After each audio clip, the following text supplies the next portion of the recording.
আসসালামু আলাইকুম my T family, welcome to my channel. চলে আসলাম নতুন একটি ভিডিও। তো আজকে আমরা যাচ্ছি আমার ভাইয়ার বাসায়। আমার ভাইয়ের বাচ্চাদের বার্থডে ছিল, বার্থডে তো চলে গিয়েছে, জাস্ট একটা গেট টুগেদারের মতো, সবাই একসঙ্গে হওয়া, একটু গল্প আড্ডা খাওয়া দাওয়া। তো সকালবেলা আমরা বাইরে থেকে নাস্তা করে যাচ্ছি। আমাদের এলাকায় একটা নতুন রেস্টুরেন্ট হয়েছে, গ্র্যান্ড নূর। তো ওখান থেকে আমরা নেহারি, নান, সবজি এগুলোই অর্ডার করেছিলাম। আলহামদুলিল্লাহ খাবারটা অনেক ভালো ছিল। তো খাওয়া দাওয়া শেষ করে এরপরে অর্ডার করেছি হচ্ছে চা। বাইরের চা তো সবসময় খুব মজা লাগে এবং ওনাদের চাটাও আলহামদুলিল্লাহ খুব ভালো হয়েছিল। খুব বেশি চিনি দিয়েছিল না। বাইরে চা খেতে গেলে যেটা বলে দিতে হয় নরমালি, ওদের চিনির পরিমাণটা একদম মডারেট ছিল। তো খাওয়া দাওয়া শেষ করে গেলাম হচ্ছে মিষ্টির দোকানে, আমার ভাইয়ার বাসার জন্য এবং পাশে আমার বড় বোনেরও বাসা। তো দুইজনের জন্যই হচ্ছে মিষ্টি নিয়ে যাচ্ছি, যেহেতু বাচ্চারা আসছে এবং সব বাচ্চারাই মিষ্টি খুব পছন্দ করে। আমার বোনের ছেলেরাও তো খুব বেশি পছন্দ করে মিষ্টি এবং আমার ভাইয়ার বাচ্চারাও। তো ওদের জন্য হচ্ছে সাদা এবং চমচম আর কি মিলিয়ে দুই ধরনের মিষ্টি নিয়ে গিয়েছি এবং আলাদা আলাদা করে নিয়েছি, কারণ যেহেতু দুইটা বাসা আলাদা, সো সেপারেটলি নিয়েছি, যার যার মতো করে সে খেতে পারবে। এরপরে আমরা একটা সিএনজি ঠিক করে নিয়েছি, এখন সিএনজি করে যাচ্ছি ভাইয়ার বাসায়। তো যাওয়ার পরে একটুখানি রেস্ট নিয়েছি, হালকা পাতলা একটু খাওয়ার পরে আবার বাইরেও গিয়েছিলাম বাচ্চাদের সঙ্গে। এই যে আমার বোনের ছেলেরা, আহ, তারপরে ভাইয়ের ছেলে মেয়ে সবাই মিলে একদম যেগুলো কিনে নিয়ে এসেছি বার্থডে ডেকোরেশনের জন্য, তো ওগুলোই হচ্ছে সবাই ফুলাচ্ছে বেলুনগুলো। আমি বললাম যাক ভালো হয়েছে, বাচ্চারাই হচ্ছে ফুলানো শিখে গিয়েছে, আমি জাস্ট হচ্ছে কয়েকটা বেলুন বেঁধে দিয়েছি, ওরাই ফুলে ফেলেছে এবং মজাও পাচ্ছিল, সবাই মিলে একসঙ্গে করে ফেলেছে কাজগুলো।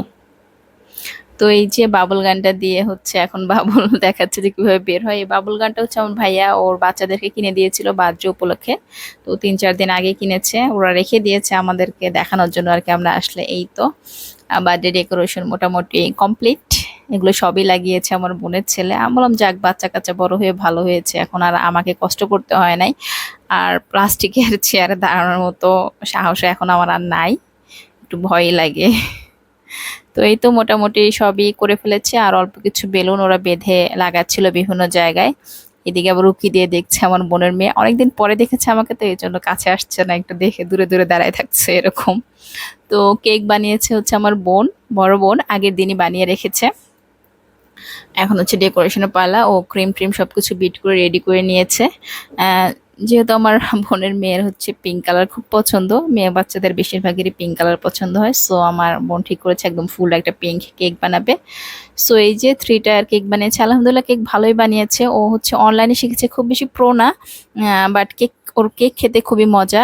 ক্রিম বিটিংটা এখনো কিছুটা শিখতে হবে, বাট মোর দ্যান এনাফ। বাচ্চারা অনেক খুশি হয়েছে, দেখতে আমাদের কাছেও ভালো লেগেছে, মোটামুটি জোড়াতালি দিয়ে ভালোই হয়েছে, খারাপ না। তো সবাই একদম রেডি কেক কাটার জন্য, বিশেষ করে হচ্ছে যে যার পার্টি স্প্রে নিয়ে একদম বাবল গান নিয়ে রেডি। তো সবাইকে সাবধান করা হয়েছে যেন কেকের উপরে কেউ স্প্রে না করে, বাট এরপরেও একটা অঘটন ঘটে গিয়েছে। আসলে এটা হয় বাচ্চারা থাকলে, সো এটা না, এরকম না হলে আসলে মজাও হয় না। তো ওদের সব দুইজনের জন্যই একটা মোমবাতি নিয়ে এসেছি আমি, ওটাই এখন জ্বালানো হচ্ছে। ওরা তো সবাই হচ্ছে বিশেষ করে পার্টি স্প্রে নিয়ে খুব এক্সাইটেড যে এটা হচ্ছে স্প্রে করবে কখন, একজন আরেকজনের গায়ে দিয়ে দিবে এরকম। তো বলেছিলাম পরে স্প্রে করার জন্য, এর মধ্যে হচ্ছে আমার বোনের মেজো ছেলে কাগজের যে পার্টি স্প্রে আছে এই যে এটা, ও একদম স্প্রে করে দিয়েছে এবং কেকের মধ্যে পড়েছে। তো পরে আমাদের অনেক বেছে বেছে কাগজগুলোকে উঠাতে হয়েছে, আমিও ভাবছিলাম যে লম্বা কাগজ, বাট এটা ছোট ছোট কাগজ ছিল। তো অবশেষে সবাই মিলে একদম কেক কাটছে, বার্থডে যারই হোক বাচ্চারা থাকলে মানে যে কয়টা বাচ্চা আছে বাসায় সবারই বার্থডে এরকম। তো কেক কেটেছে ভালোভাবে, এরপরে হচ্ছে আশেপাশে যারা আছে ওরা তো পার্টি স্প্রে নিয়ে এখনো ব্যস্ত। এই যে ফোমের পার্টি স্প্রে, এটাও হচ্ছে স্প্রে করছে। তারপরে কেক খেয়েছি আলহামদুলিল্লাহ, এরপর আমরা বের হয়ে গিয়েছি কারণ অনেক রাত হয়ে গিয়েছিল। রাত 9টা বেজে গিয়েছিল, বাসায় আসতে আসতে আমাদের রাত 11টা বেজেছে। তো আসার পথে আমার প্রচণ্ড ক্ষুধা লেগেছিল, আমার ভাবি আবার বিরিয়ানি প্যাক করে দিয়েছিল, যেহেতু আমাদের খাবার সময় ছিল না, তো নিয়ে এসেছি, এখন বিরিয়ানি নিয়ে নিচ্ছি, একটুখানি খেয়ে আজকে ঘুমিয়ে যাবো। এই তো আজকের দিনটা অনেক ভালো গিয়েছে আলহামদুলিল্লাহ। তো ভিডিওটি ভালো লাগলে লাইক করে দিবেন, সবাই ভালো থাকবেন, আজকের মতো এই পর্যন্তই, আল্লাহ হাফেজ।